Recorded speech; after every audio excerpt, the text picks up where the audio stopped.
Hi, class. We are back with another assignment. So, I'm just going to hop right into it. So, question number one. Name three of Dr. Newport's supporting rationale for quitting social media. And the ones that I picked is one, it is very, very, very addictive. And I am also guilty of it, consuming a lot of my time, which is actually losing focus is my second one.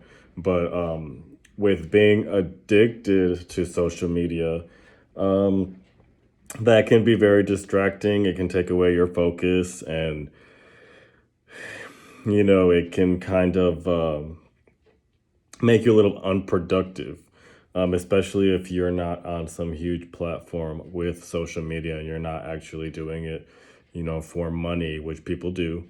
And in that case, have at it. But I think it's really important to, sorry, I'm at work. But I think it's very important to make sure that you have that balance and you're keeping everything under control. My second one is focus. And I did think that this was very important because, especially when you have other things going on and social media isn't the only thing that you have to focus on. When you're doing homework and you pick up your phone and, you lose track of time and you decide to uh, text and drive. There's just a lot of things that social media can do to make you lose your focus. And he also mentioned that being on social media and seeing how positive everybody seems to portray themselves on social media makes you actually feel a little bit more down about yourself, because people blow themselves up on social media and they love to make it seem like they're having the time of their lives. For question number two, do I agree with Dr. Newport? Not fully, because I do think that some people make a really, really good living on social media, especially if they're just that type of person who is very social and entertaining and is using social media as a platform to make some kind of a living. Now, can social media kind of get in the way? And did he make valid points on why I guess you shouldn't have social media? Maybe. There's definitely a lot of things that social media doesn't help, but I think definitely as well that people can have social media and find the balance. And if they are on social media all day long, maybe they are making a living off of it, and it's their work. And if people want to be on social media, then let them be on social media. So that's just my take on that. For number three, where in your life do you give up some of your focus? Name at least two areas. So one is definitely going to be family. I do have a tendency to lose focus on my family. My immediate family lives in Michigan, and I am currently in California.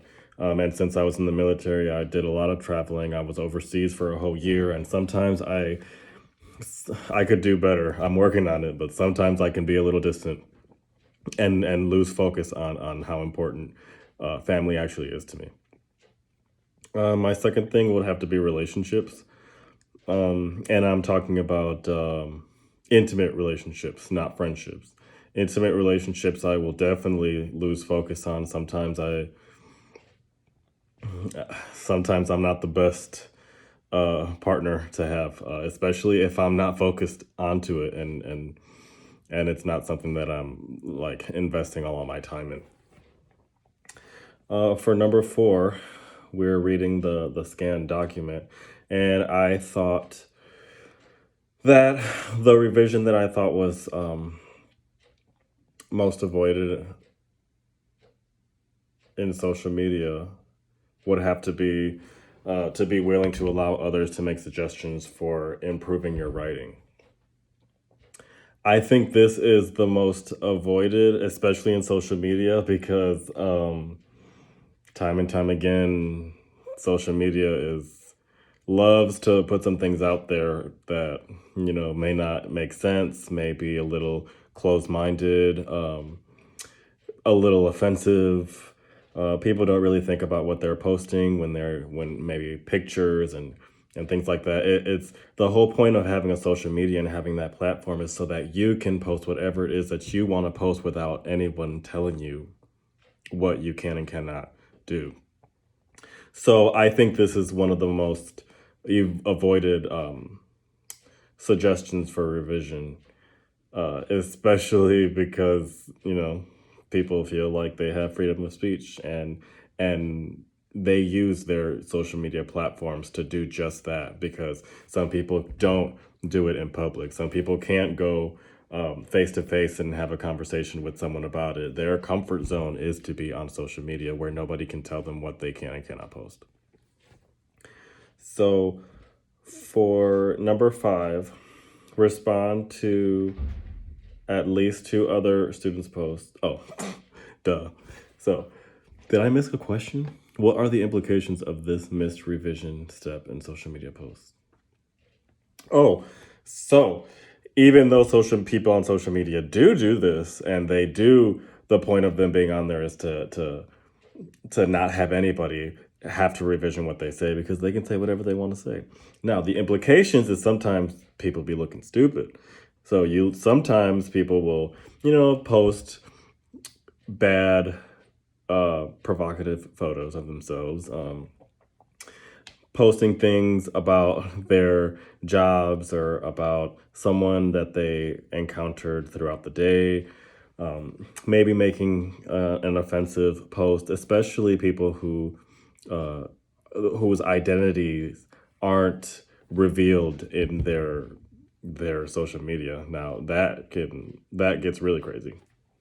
But people post their opinions without anyone saying, "Ooh, should you really post that?" And that maybe that's a little rough, or that's a little offensive. And I think that really hurts people. And that's why you see a lot of celebrities. Celebrities actually will get revised, and people delete their posts afterwards because they weren't thinking about it when they were writing it, until someone else seen it and was like, "Hey, should you have posted that?" And then all of a sudden it's deleted. But the bad thing about social media is that once it's on the internet, there's no erasing it. So that is the end of my assignment. And until next week, bye guys.